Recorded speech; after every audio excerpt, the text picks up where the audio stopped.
الحمد لله نحمده ونستعينه ونستغفره ونؤمن به ونتوكل عليه ونعوذ بالله من شرور أنفسنا ومن سيئات أعمالنا من يهده الله فلا مضل له ومن يضلله فلا هادي له وأشهد أن لا إله إلا الله وحده لا شريك له وأشهد أن سيدنا وسندنا ونبينا ومولانا محمدا عبده ورسوله صلى الله تعالى عليه وعلى آله وأصحابه وبارك وسلم تسليما كثيرا أما بعد فقد قال الله تبارك وتعالى في القرآن المجيد والفرقان الحميد الحمد لله رب العالمين الرحمن الرحيم مالك يوم الدين آمنت بالله صدق الله مولانا العظيم وصدق رسوله النبي الأمين الكريم ونحن على ذلك من الشاهدين والشاكرين والحمد لله رب العالمين. محترم سامعین کرام، پردہ نشین امت مسلمہ، عزیز ساتھیوں، بزرگوں، ہم جس زمانہ میں، جس معاشرے میں ہم زندگی گزار رہے ہیں، ہر شخص کا ذہن یہ سوال لے کر اٹھتا ہے کہ آج کے دور میں نیک کام کرنے کی قوت، نیکی کی طرف ذہن کا جانا اور اندھیروں سے بچنا محال ہو چکا ہے. ہم بچے تو کیسے بچیں؟ ہر طرف ظلمتوں کا دورہ ہے، ہر طرف برائی عام ہو چکی ہے، کہیں پہ کوئی راستہ دکھ نہیں رہا کہ انسان صحیح راستہ کی طرف گامزن ہو سکے، اہدنا الصراط المستقیم کی طرف اپنے کو لے جا سکے. یہ سوال ہر شخص کے ذہن میں. کسی سے آپ کہیے کہ بھئی اچھے کام کرو، نمازیں پڑھو اور نیکی کے کام کرو، تو اس کے اس سوال کے جواب ہمیں یوں ملتے ہیں کہ بتاؤ مولانا، کیا بتاؤں کہ معاشرہ اتنا بگڑا ہوا ہے کہ ہم کوشش کر کے بھی ہم جو ہے فیل ہو جاتے ہیں، ہم اس پہ قائم نہیں رہ پاتے. نماز شروع کرتے ہیں، اتنے لوازمات ہمارے ساتھ ہیں کہ چاہ کر کے بھی وقت پر نماز نہیں پڑھ سکتے. تو اس کی وجہ معاشرہ نہیں ہے، اس کی وجہ ہمیں اللہ سبحانہ و تعالی قرآن کے اندر سورہ فاتحہ میں، جس کو ہم ہمیشہ نماز کے اندر تلاوت کرتے ہیں، اور ایک دو بار نہیں، سنت میں تو 4 رکعت والی سنت میں چاروں دفعہ پڑھتے ہیں، فرض میں بھی 4 رکعت والی نماز میں چاروں دفعہ پڑھتے ہیں، یعنی ہر رکعت کا جز ہے سورۃ الفاتحہ، اس کو ہر وقت پڑھتے ہیں. اور جو یہ سوال ہے، اس سوال کا جواب بھی ہمیں ملتا رہتا ہے، مگر ہمارا ذہن جو ہے نا، اس کی رسائی نہیں ہے کہ وہ وہاں تک پہنچ سکے اور اس جواب کو سمجھ سکے. آج وہ جواب جس کا انتظار اور جس کی خلش ہمارے ذہنوں میں ہے، آج انشاءاللہ ہم اسے سمجھیں. اصل وجہ یہ ہے، ہر شخص اپنے دل کی تمنا سے، دلی خواہش سے اپنے آپ کو پورے مکمل طور سے رجوع الہی کرنا نہیں چاہتا، اللہ کی طرف یعنی شریعت کے مطابق ہم اپنی زندگی گزاریں گے، یہ مکمل طور سے ہمارا ارادہ نہیں ہوتا۔ سب سے بڑی وجہ یہ ہے کہ ہم مکمل طور سے یہ نہیں چاہتے کہ ہم آج کے بعد سے ہماری جو زندگی کے ایک لمحے جو گزریں گے وہ پوری کی پوری شریعت کے مطابق ہوگی، ہم دل سے اسے چاہتے ہی نہیں۔ اور ہر شخص یہ سوال فوراً کھڑا کرتا ہے کہ مولانا کس دور کی بات آپ کر رہے ہیں؟ اس معاشرے میں تو محال سے معلوم ہوتا ہے کہ شریعت کے مطابق زندگی گزاری جائے یا معاملات شریعت کے مطابق ہو جائے۔ جھوٹ فریب کے علاوہ تو کوئی چارہ ہی نہیں ہے کاروبار میں۔ اگر ہم کاروبار میں جھوٹ کا سہارا نہ لیں تو ہمارا کاروبار ٹھپ پڑ جائے۔ اگر جھوٹے ہم بل نہ بنائیں تو کاروبار ٹھپ پڑ جائے۔ یہ تو یقین یہاں تک تو ڈھلمل ہے، تو پھر جب رجوع الہی کا مکمل جو ہے ارادہ کیسے ہوگا؟ صرف عبادت تک تو اسلام محدود نہیں ہے کہ عبادت میں سب سے رجوع اللہ کی طرف رجوع ہو جاتے ہیں، ہم نماز، قرآن، ذکر و اذکار، ورد سب چیز ہم کریں گے، عبادت تک رجوع الہی ہو رہے ہیں، مگر معاملات میں تو ایسا ہو رہا ہے کہ ہم ممکنات میں سے نہیں ہیں۔ مگر یاد رکھ لیجئے کاروبار کے اندر بھی دغا باز فراڈ قسم کے لوگوں نے جب کاروبار میں بھی ارادہ کیا کہ آج کے بعد سے جو ہوگا وہ شریعت کے مطابق معاملات ہوگا، کاروبار ہم کریں گے تو شریعت کے مطابق کریں گے، جناب محمد صلی اللہ علیہ وسلم کی تعلیمات کے مطابق کریں گے، تو ایک دن ایسا آیا کہ اللہ سبحانہ و تعالیٰ نے اس کے پرانے دن سے بھی زیادہ بہتر دن اس کے کر دیے۔ وجہ یہ ہے کہ ہم خود سے تیار نہیں ہو رہے کہ 100% یقین اللہ کا اور اس کے ساتھ ساتھ معاملات، معاشرت، اخلاقیات، عبادات سب کے سب میں ہم عین شریعت کے مطابق ہم عمل کریں گے اور عین شریعت کے مطابق ہم پوری زندگی گزاریں گے۔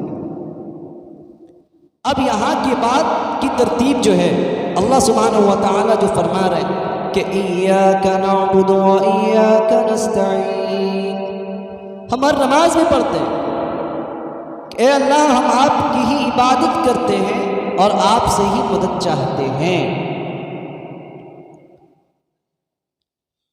ہم کل قیامت میں اس کو غور کریں کہ ہم اللہ کے سامنے کھڑے ہیں۔ جو شخص یہ سوال کرتی ہے کہ معاشرہ میں تو بغیر جھوٹ کے کاروبار نہیں چل سکتا، بغیر جو ہے رشوت کے کوئی کام نہیں ہو سکتا، بنا سود کی زندگی آگے نہیں بڑھ سکتی، جن کے یہ سوالات ہیں یہ وہ یاد کریں، اس لمحے کو سوچیں کہ ہم اللہ کے سامنے کھڑے ہوں گے اور اللہ سے ہم سامنے ہو کر پیشی جب ہوگی اور اللہ کے سامنے اللہ پوچھیں کہ بھائی تم نے ایسا کام کیا، نہ ہی تمہارے معاملات صحیح تھا، نہ ہی تمہارے کاروبار صحیح، نہ ہی تجارت صحیح، تمہاری زندگی گزارنے کا جو ہے کوئی بھی رول اینڈ ریگولیشن جو تھا سب فیل تھا، شریعت کے مطابق نہیں تھا، کیا وجہ تھی؟ تو ہم یہ سوال کھڑا کریں اللہ کہ ہم تو ایسے معاشرے میں جی رہے تھے، اگر آپ ہمیں اللہ کے نبی کے دور میں بھیجتے تو ایسے واقعات نہیں ہوتے، ہمارا معاملات بھی صحیح ہوتا، کاروبار صحیح ہوتے، ایمان بھی صحیح ہوتا۔ اب ہمیں اللہ کے نبی کے دور میں بھیج دیتے نا، صحابی بنا دیتے، یہ شرف سے نماز دیتے مجھے،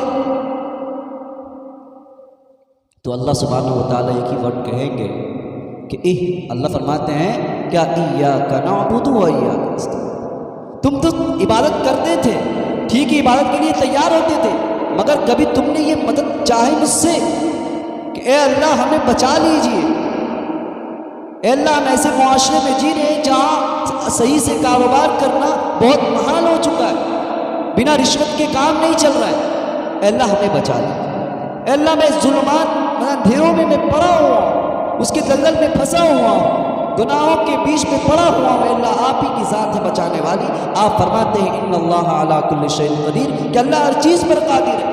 تو اللہ کہیں گے کہ میں تو ہر چیز پہ قادر تھا، تم نے کبھی دعا مانگی؟ تو اس وقت کیا جواب دیں؟ تو اللہ ہمیں یہی سبق دے رہے ہیں، یہاں پر قرآن یہ بتا رہا ہے کہ ہمیں اللہ سے مدد مانگنی چاہیے، نہ کہ ہم معاشرہ کا سہارا لیتے رہے، سوسائٹی کا سہارا لیتے رہے اور گناہ کو عام سے عام کرتے رہے۔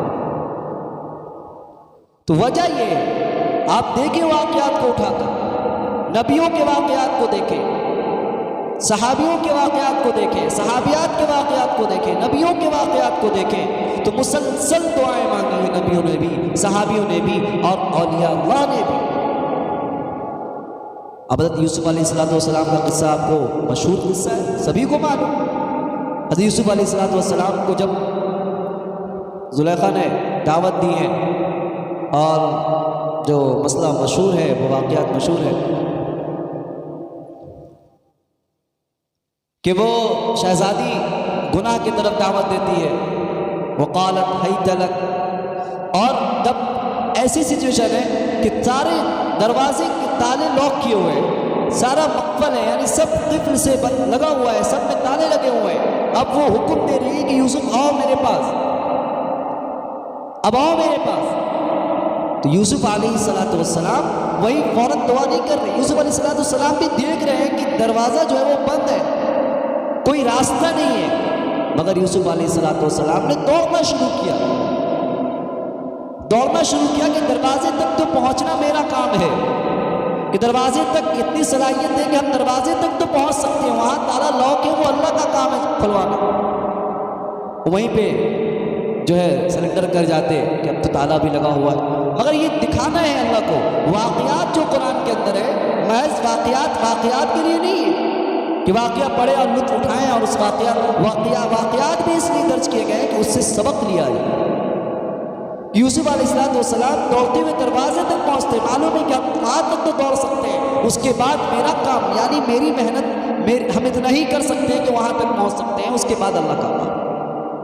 تو ہم اپنی زندگی میں یہ تو محنت کریں کہ 100% یہ کرنے کی طے کرنے کہ آج کے بعد ہم زندگی جو گزاریں گے اس شریعت کے مطابق گزاریں، اس کے بعد اللہ راستہ دکھائے۔ پھر ہم کہہ سکتے ہیں اللہ ہم نے جہاں تک ممکن ہو سکا ہم نے کوشش کی تھی، مگر راستہ تو ایسے ہی دعا مانگو، اے اللہ بہت کوشش کر رہے ہیں، ہر طرف ہم کوشش کر رہے ہیں کہ شریعت کے مطابق ہمارا عمل ہو جائے، اے اللہ آگے آپ کا ہی راستہ، یعنی آپ ہی ہماری اس کوشش کو کامیاب کر سکتے ہیں۔ تو ہم تو بڑے ہوئے ہیں سے، ایک شخص جا رہا ہے مغرب کی طرف جا رہا ہے اس مغرب کی طرف، اور وہ دعا کرے کہ اللہ مشرق تک پہنچا دے، ہمیں مشرق کو پہنچا دے، جا رہے ہیں مغرب کی طرف اور کہہ رہا ہے مجھے مشرق کی طرف پہنچا دیجیے، تو یہ تو مذاق ہے نا، یہ دعا نہیں ہے،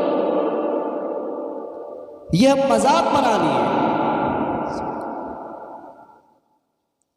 تو ایسی دعا مانگنا کہ بھئی ہم جا رہے ہیں کسی اور سمت میں، کسی اور جگہ کو جا رہے ہیں، اور ہم کہیں کہ اللہ ہمیں وہاں پہنچا دے۔ مثال کے طور پر کوئی شخص جا رہا ہے، اب نکلا ہے وہ کسی ممبئی کی طرف نکلا، اب ممبئی کی ٹرین پر بھی بیٹھ گیا، سارا کچھ ممبئی کے لیے تیاری ہے، اب ٹرین میں بیٹھا ہے ممبئی کے لیے، اب ممبئی کے لیے ٹرین میں بیٹھ کے یہ دعا کرے کہ اللہ ہمیں دلی پہنچا دے، اے اللہ ہمیں دلی پہنچا دیجیے، تو یہ بے وقوفی ہے کہ نہیں؟ دعا کے ساتھ مذاق ہے کہ نہیں؟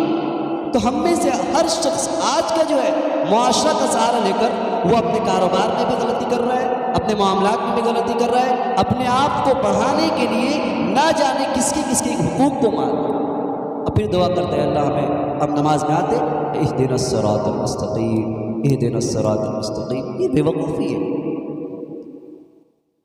تو ہم پورے طور پر ہم اطمینان ہو جائیں اور طے کر لیں، اے اللہ آج کے بعد آپ کے جو کام ہے اے اللہ آپ کی مرضی کے مطابق ہو، آپ جیسا چاہیں گے ہاتھ کا استعمال ویسے ہی ہوگا، اے اللہ آپ جیسا چاہیں گے ہاتھ کا استعمال ویسے ہی ہوگا، اے اللہ آپ جیسا چاہیں گے پیر کا یعنی پورے اعضاء اور جواری کا استعمال آپ کے مطابق ہوگا، زندگی کے ہر لمحے آپ کے متعین مطابق اور نبی صلی اللہ علیہ وسلم کے طریقے کے مطابق، ان کے بتائے ہوئے سنت کے مطابق ہم کریں گے۔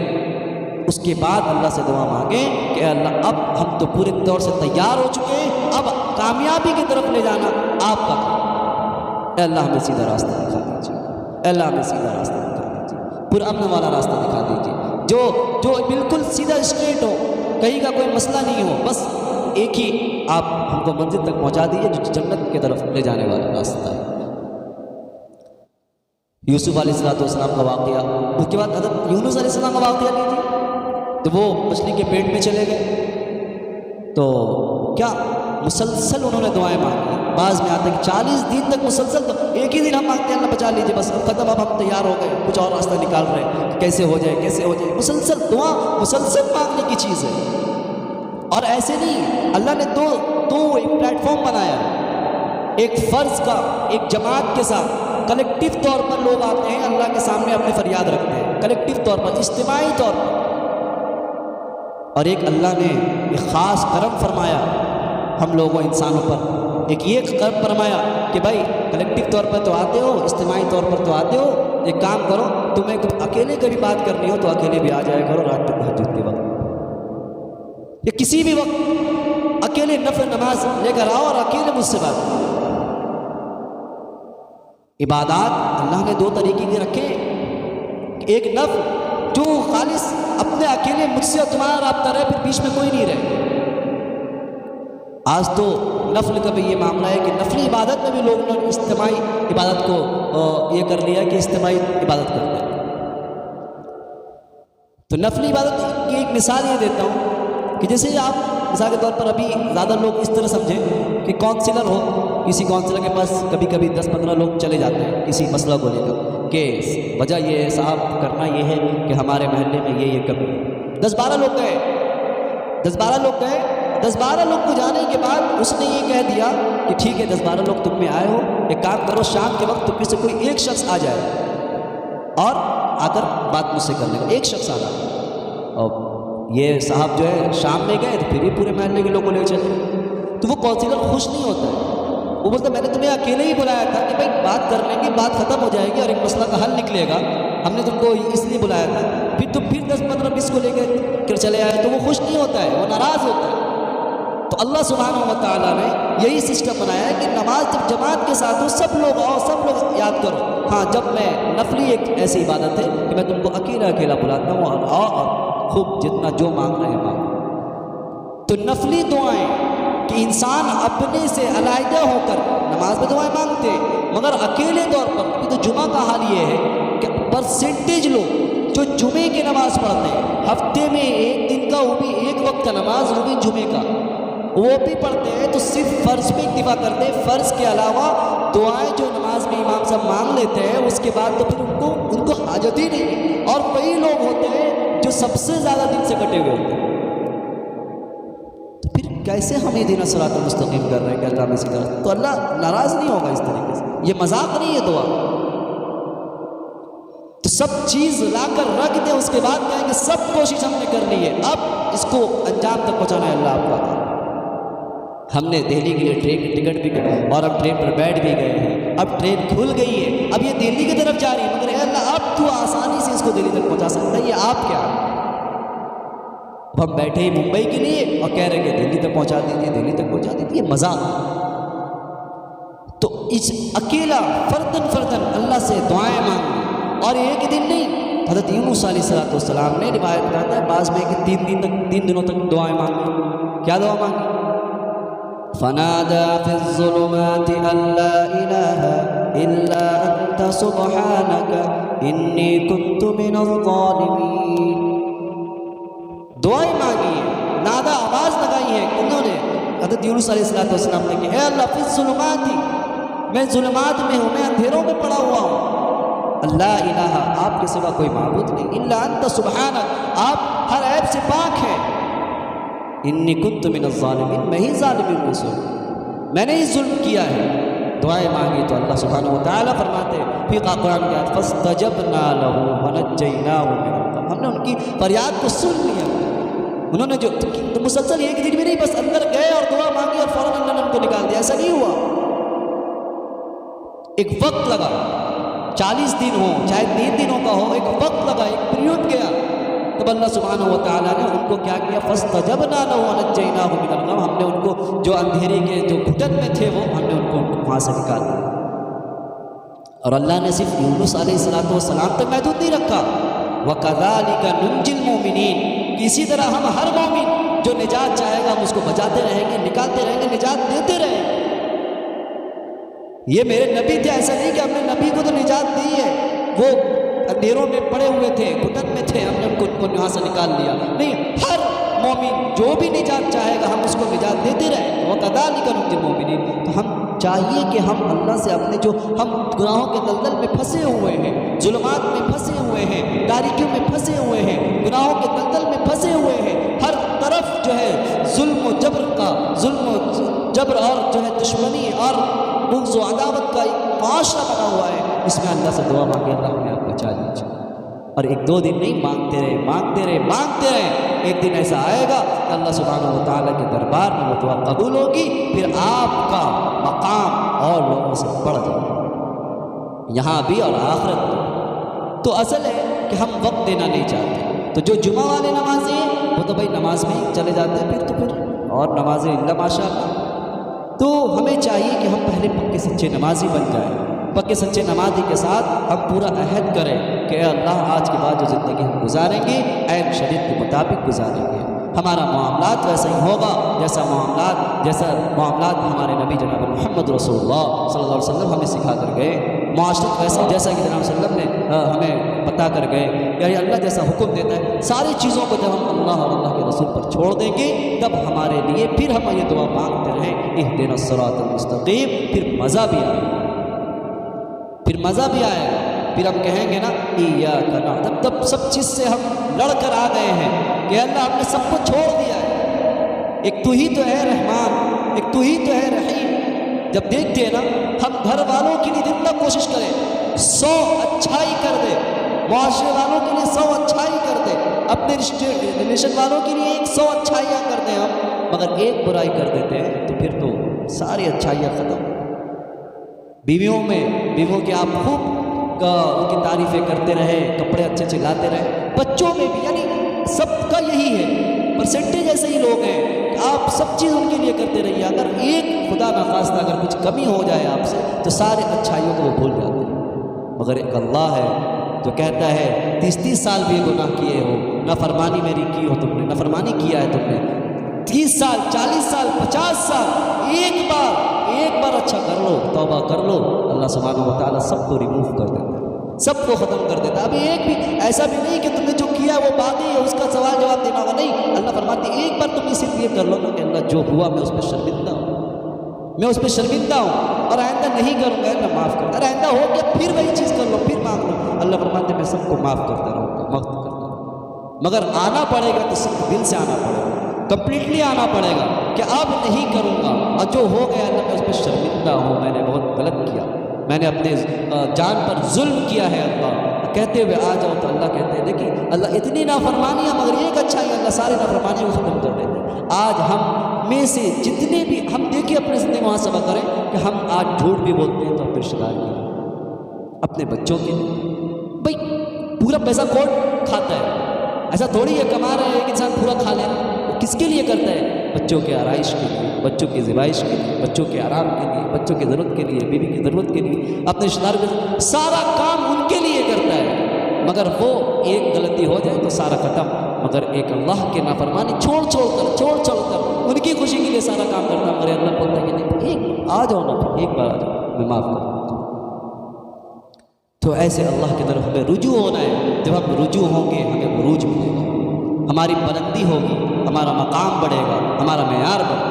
آج ہم رجوع نہیں ہیں تو رجوع مینس یہ نہیں کہ صرف ایک بار آ کر نماز پڑھ لیا اللہ سب رجوع ہوگی. رجوع ہونا ہے تو سارے سیکٹرز میں رجوع ہونا پڑے گا کہ معاملات، معاشرت، اخلاقیات، عبادات، ایمانیات، سب چیز عین قرآن اور عین اللہ کے حکم اور عین شریعت کے مطابق ہم کریں گے. اس کے بعد دیکھیے اللہ کیسے راستہ دیتا ہے. اب ایک ہی دن میں 2 دن میں گھبرانا نہیں ہے. مانگتے رہیے، بچتے رہیے 40 دن 30 دن 50 دن جتنے بھی لگے، مگر جلدی قبول ہو. کیونکہ اس امت کے بارے میں ایک دور تھا جس کے بارے میں جناب وسلم کے دور میں اللہ کے نبی کہتے تھے صحابیوں کو دیکھو ایک دور ایسا آئے گا کہ ہم تو دعائیں مانگتے ہیں نا، ایک دور ایسا آئے گا کہ ہم سے 50% جلدی ان کی دعائیں قبول ہوں گی. صحابی کی دعائیں اور نبیوں کی نبی فرما رہے ہیں کہ 50% ان کی دعائیں جلدی قبول ہوں گی. اس امت کے بارے میں یہی معاشرہ کہ جو انسان زیادہ تاریکیوں میں پڑا ہوا ہے، ظلم میں پڑا ہوا ہے، اندھیروں میں پڑا ہوا ہے اور اس کی گھٹن اس کو ہو رہی ہیں، تو اسی وقت تو اللہ سے دعائیں مانگے تو اللہ اس کو بچاتا ہے، اس کا مقام بھی بڑھتا ہے. ایک انسان داڑھی رکھ رہا ہے، سعودی عرب میں دیکھتے ہیں نا، یہاں کے انسان پینٹ شرٹ جینس پینٹ پہننے والے بھی سعودی جاتے ہیں جبہ پہنتے ہیں، ان کے لیے وہاں کوئی مذائقہ نہیں ہے اور وہ شوق سے پہنتے ہیں. یہاں بولے ان کو جو جینس پینٹ اور پینٹ شرٹ پہنتے بولے جبہ پہن کے تھوڑا گھوم لو باہر، یا اتنے جو زو ہے اور یہاں چلے جائیں جبہ پہن کر، کوئی نہیں جائے. کیوں بھائی؟ ان کو عجیب سا محسوس ہوگا کہ بھائی یہاں کوئی پہنتے ہی نہیں، مگر وہی شخص سعودی چلا جاتا ہے آرام سے جبہ بھی پہنتا ہے، رومال بھی باندھتا ہے اور نمازی بھی بنتا ہے اور داڑھی بھی رکھ لیتا ہے. ہم نے ایسے کو بھی دیکھا ہے داڑھی بھی باضابطہ داڑھی بھی رکھ لیتا ہے. تو وہاں کے لیے آسان، وہاں ایک ماحول ہے، وہاں کا ایسے ہی سوسائٹی ہے کہ وہاں کے لوگ آرام سے پہن لیتے، کوئی کسی کو مطلب آر محسوس نہیں ہوتا اس چیز کے لیے. مگر یہاں وہ چیز کر لے تو اس کے لیے بہت کامیابی کی دلیل ہے. مینس بتانا یہ ہے کہ ہم یہاں ہر چیز سے بچ نہیں پا رہے، یہی سوال ہے نا، بچ نہیں پا رہے، مگر یہاں جو بچ جائے اس کا مقام بڑھ گیا. وہاں بچنا کون سی بڑی بات تھی، وہاں جبہ پہننا کون سی بڑی بات تھی، تو سب پہن لیں نہیں پہن. مگر سنت کا جو لیول ہے، شریعت کا جو مقام ہے، شریعت کا جو اسٹینڈرڈ ہے، وہ ہر الگ الگ جگہ میں بڑھتا بھی ہے. تو اسی طریقے سے جب ہم بہت زیادہ گھرے ہوئے ہیں، اب ہم جو اللہ کے سامنے آئیں گے تو ہم اللہ سے مانگیں گے تو ہمارا مقام بڑھے گا. اللہ کہیں گے یہ تو ایسا راستہ سے نکل کر آیا ہے جہاں اس کے اوپر رشوت ان کو مل رہے تھے، جہاں یہ اچھی چیزیں اور اس کی ترقی بہت جلدی ہو جاتی، مگر اس نے سب چیز کو چھوڑ کر میرے پاس آیا ہے، اس کا مقام زیادہ ہے. ایک شخص ہے جو غریب ہے، بیچارہ کے پاس کھانے پینے کو پیسے نہیں ہیں، وہ اگر قناعت کر رہے، وہ صبر کر لے تو وہ کیا کر سکتا ہے؟ صبر کے علاوہ اس کے پاس تو کوئی چارہ بھی نہیں ہے، اس کو صبر کرنا ہی پڑے گا، جیسے کہ اس کے پاس تو ہے ہی نہیں. مگر ایک شخص کے پاس بہت مال دولت، بہت جائیداد، مگر وہ بھی جو ہے صبر کرتا ہے، قناعت کرتا ہے اور اللہ کے مرضی کے مطابق زندگی گزارتا ہے، تو اللہ زیادہ خوش ہوتا ہے. اس کے پاس ہر چیز موجود ہے، مگر دیکھو اس نے سب کو چھوڑ کر یہ اللہ میرے دربار میں آ جاتا ہے اور میری عبادت کرتا ہے، مجھ سے لو لگاتا ہے، تو اللہ کو زیادہ ان کے جو ہے ان کے سامنے ان کا مقام پڑتا ہے. تو یہی آج کا ایک موضوع تھا کہ جو سوال ایک ذہن میں ہمارے رہتا ہے کہ اللہ معاشرہ بہت خراب ہے، سب لوگ بیٹیوں کے بارے آئے تو کپڑے کے بارے میں بات آئے تو یہی مسئلہ کیا کریں، معاشرہ بہت خراب ہے، سوسائٹی جینے نہیں دے رہی. تو سوسائٹی والے آپ کے وہاں پہ جو ہے نا قبر میں آ کر نہیں بچائیں گے. اللہ یہ شخص جو تھا نا سوسائٹی کا بہت پاسداری کرتا تھا کہ سوسائٹی والے کیا سوچتے کہ اللہ سے بس چھوڑ دیجیے، معاف کر دیں، کوئی نہیں ہوگا. فما لہو من قوت ولا ناصر، وہاں پہ کوئی بھی ولی، کوئی مددگار، کوئی قوت والا نہیں ہوگا جو کہہ دے کہ اے اللہ چھوڑ دو. سب نبی نفسی نفسی کے عالم ہوں گے تو ہم کہاں گے؟ تو ہر شخص اپنی فکر کرے. سب سے پہلے ہم اپنی فکر کریں گے تو یاد رکھ لیجئے اچھے کاروبار، اچھی تجارت اور اچھا پیسہ حلال رزق کمانے سے یہ ہم سوچیں گے کہ بظاہر یہ پیسے بہت کم آتے ہیں، مگر اس سے نسل تیار ہوتی ہے، اس سے اولاد اللہ ایسا دیتا ہے کہ اس اولاد کو دیکھ ایسی اولاد آتے ہیں کہ اس اولاد کو دیکھ کر دل خوش ہو جاتا ہے. ایک انسان کے پاس ارب پتی انسان ہے، خرب پتی ہے، پیسے کے انبار لگے ہوئے ہیں، مگر وہ خوش نہیں ہے. آپ ان کی زندگی میں جا کر دیکھیں، بولے کہ بچے سے میں پریشان ہوں، بیوی سے پریشان ہوں. تو یہ مال کا بہت بڑھ جانا یہ کامیابی کی دلیل نہیں ہے. مال کے ساتھ ساتھ دینی معاملات، معاشرت، اخلاقیات، یہ سب چیز دین کے مطابق ہونے لگے تو پھر یہ کامیابی کی دلیل ہے. پھر اس کے اندر چار چاند لگ جاتے ہیں، نور علی نور ہو جاتا ہے. تو ہم سب یہ ارادہ کریں کہ آج کے بعد سے یہ ارادہ کریں، یہاں سے اٹھیں تو یہ تہیہ کریں کہ اللہ آج کے بعد جب ہم اپنی زندگی گزاریں گے تو آپ کے حکم کے مطابق گزاریں گے. صرف مسجد میں نہیں، مسجد ہی تک ہم سمجھتے ہیں کہ دین ہے، مسجد کے باہر تو دین ہے ہی نہیں. حالانکہ آپ کو معلوم ہونا چاہیے کہ دین 80% باہر ہے، مسجد سے باہر دین 80% ہے. ہم سوچتے ہیں بس یہی مسجد ہی میں دین ہے، باہر نکلے بس ٹوپی اتارے، بس ٹوپی اتار کے پاکٹ میں رکھ کے دین ختم. کسی کو گالی بھی دینا ہوتا ہے ٹوپی اتار کے پاکٹ میں رکھ کے آپ گالی دیں، مطلب کیا بھائی تم نے ٹوپی جب پہن لی تو تم دین کے اندر آ گئے، اسلام میں آ گئے، ٹوپی اتار کے تم اسلام سے خارج ہو گئے. اب وہ اسلام وہاں قرآن نظر نہیں آ رہا، وہاں اللہ ختم. ٹوپی سے کیا ہوتا ہے؟ اصل تو ہے کہ ہم جب وفاداری کریں تو پورے طور پہ وفادار بن کر رہیں. ایسا نہیں کہیں کہ اللہ بس نماز تک تو ہم آپ کے وفادار ہیں، نماز کے بعد آپ کے ہم بے وفائی کر رہے ہیں. تو ایسے زندگی نہیں گزارے. اہدنا الصراط المستقیم، جو اللہ سے ہم دعائیں مانگتے ہیں اور اللہ خود ہی فرماتے ہیں ایاک نعبد، تم ہماری عبادت تو کرتے ہو مگر ساتھ ساتھ مجھ سے مدد بھی چاہو، مدد بھی طلب کرو. ہر چیز میں عبادت صرف نماز نہیں، عبادت ہر معاملات بھی عبادت ہے. بیوی کے ساتھ حقوق پورا کرنا یہ بھی عبادت ہے، بیوی کے ساتھ وقت اسپینڈ کرنا یہ بھی عبادت ہے، حلال رزق کمانا یہ بھی عبادت ہے. جس نے کہہ دیا نماز ہی عبادت ہے، ہم کاروبار نبی صلی اللہ علیہ وسلم کے طریقے کے مطابق کریں وہ بھی عبادت ہے. دین دنیا الگ نہیں ہے، ہر وہ چیز دین ہے جو اللہ اور اللہ کے رسول کے حکم کے اللہ کے حکم اور نبی صلی اللہ علیہ وسلم کے مطابق کر لیا جائے، سب دین ہوگا۔ دنیا کا ہم نے ڈیفینیشن الگ الگ کر لیا کہ یہ دنیا ہے یہ دین ہے۔ ہم دین میں آ جانا، دین میں چلو، دین پر چلو، دین مطلب دنیا بھی دین ہے مگر دنیا کو دین کے مطابق کیا جائے، شریعت کے مطابق کیا جائے، وہ دین ہے، وہ عبادت ہے، معاملات عبادت۔ صبح صبح گھر سے نکلے بھائی کمانے کے لیے نکلے، یہ دعا کریں اللہ سے، اللہ میں جو نکل رہا ہوں میرا دل تو نہیں چاہ رہا ہے۔ کس شخص کا دل چاہتا ہے؟ سب کا دل چاہتا ہے کہ پڑھے رہیں گھر پہ آرام سے۔ کون چاہتا ہے جا کے دکان میں آفس میں جا کے 12 گھنٹہ بیٹھے اور وہاں جا کر کے معاملات کریں؟ مگر اس نیت سے نکلیں کہ اللہ آپ کے جو آپ کے حکم ہے کہ بیوی کو کھلانا ہے، بچوں کی ضرورتیں پوری کرنی ہے، ماں باپ کو دیکھ بھال کرنا ہے، اللہ آپ کا حکم ہے، میں نکل رہا ہوں۔ اسی لیے یہ نکلنا، گاڑیوں میں بیٹھنا سب عبادت ہے۔ کیسے سوچیں کہ ہم نے ذکر نہیں کیا، قرآن میں ہم نے پڑھا، ہم کیسے عبادت بہت کم کر؟ نہیں بھائی، یہ بھی عبادت ہے۔ تو اپنا صرف ایک ہی فنڈامنٹل جو چیز ہے نا وہ ایک بنا لیں کہ آج کے بعد جتنے بھی کام ہم کریں گے سب ہم عین شریعت کے مطابق، اللہ کے حکم کے مطابق، یعنی نبی صلی اللہ علیہ وسلم، شریعت مینس یہی اللہ کا حکم اور نبی صلی اللہ علیہ وسلم طریقے کو شریعت کہتے ہیں، یعنی ان کے مطابق ہوگا تو انشاءاللہ ساری چیزیں عبادت میں شامل ہو جائیں گے، سب کنورٹ ہو کر عبادت میں آ جائیں گے۔ ہم صحیح مودی دکان پہ گئے، سودا لے رہے ہیں، سودا آپ کون سوچیں گے بھائی یہ عبادت کیسے ہو سکتا ہے؟ مگر ہم نے ان سے حلال بے کیا ہے، یعنی جس نے جو قیمت اس نے بتائی ایسا نہیں ہوا دکان پہ گئے اٹھایا اور لے کے بھاگ گئے۔ ہم گئے ان کو اس سے صحیح معاملات کیا جو شریعت سکھاتا ہے، شریعت جو سکھاتی ہے کہ بھائی پیسہ دو اس کو اس سے سنبھالو، ہم نے حلال طریقے سے بے کیا ہے، بے و شرا ہوا، یہ عبادت ہے۔ اس نے مودی دکان میں گئے، امام صاحب ذکر نہیں ہو رہا ہے، مسجد نہیں آ رہا ہے، نہیں بھائی یہ بھی عبادت ہے، صرف نیت کو چینج کرنے کی ضرورت ہے، زاویہ نگاہ کو بدلنے کی ضرورت ہے۔ ایک انسان بچوں کو لے کے باہر کھلا رہا ہے، کیا کرے، دن بھر بچہ جو ہے نا بہت پریشان کر دیا ہے، رات بھر جگاتا ہے، بھائی یہ بھی عبادت ہے، یہ بھی عبادت ہے کہ نبی صلی اللہ علیہ وسلم بچوں سے محبت کر دیں۔ بچے حضرت حسن حسین کا واقعہ لکھا نا کہ ممبر پہ تھے اللہ کے نبی نے، ممبر پہ آ کر وہ آ رہے تھے، کم عمر ہوگی 1 سال 2 سال کی عمر تھی غالباً، وہ آ رہے ہیں تو دیکھ رہے کہ اللہ کے نبی دیکھ رہے کہ وہ گر رہے اٹھ رہے، اللہ کے نبی ممبر سے اتر گئے، اسی خطبہ کے درمیان اتر کے جا کر کو گودی میں اٹھایا اور کہتے ہیں یہ بچے جو ہے نا واقعی اللہ نے فرمایا کہ یہ المال والبنون یہ فتنہ ہے، مگر الفاظ کہہ دیے صحابی کے سامنے کہ دیکھو کتنا، تو یہ سکھایا۔ تو اب یہ طریقہ سامنے رکھ کر کہ اللہ کے نبی بچے سے بہت محبت کرتے تھے، رو رہے اٹھایا اس نیت سے کہ اللہ کے نبی بچے سے بہت محبت کرتے، یہ بھی بات ہے۔ صرف زاویہ نگاہ کو بدلیں، سارا کام دین کا ہوگا اور سارے کام میں ہمیں ثواب ملیں گے۔ ہم آج سے طے کریں کہ حرام کام کبھی نہیں کریں، حرام مال نہیں کمائیں، حرام طریقے سے کوئی بھی آنے والا مال ہم نہیں کھائیں گے، نہیں اپنے بچوں کو کھلائیں گے۔ پھر دیکھیے معاشرہ بدلے گا، یہ بیس ہے، یہیں سے تو خرابیاں آ رہی ہیں، اس کو ہم سدھار لیں، پھر انشاءاللہ ہم بھی کامیاب ہوں گے، ہمارے آنے والے نسل بھی کامیاب ہوں گے۔ اللہ تعالیٰ کے رسول پہ عمل کی توفیق عطا فرمائے۔ وآخر دعوانا الحمدللہ رب العالمین۔ جو حضرات سننے سے فارغ ہیں، آہستہ آہستہ صفوں کو درست کیجیے۔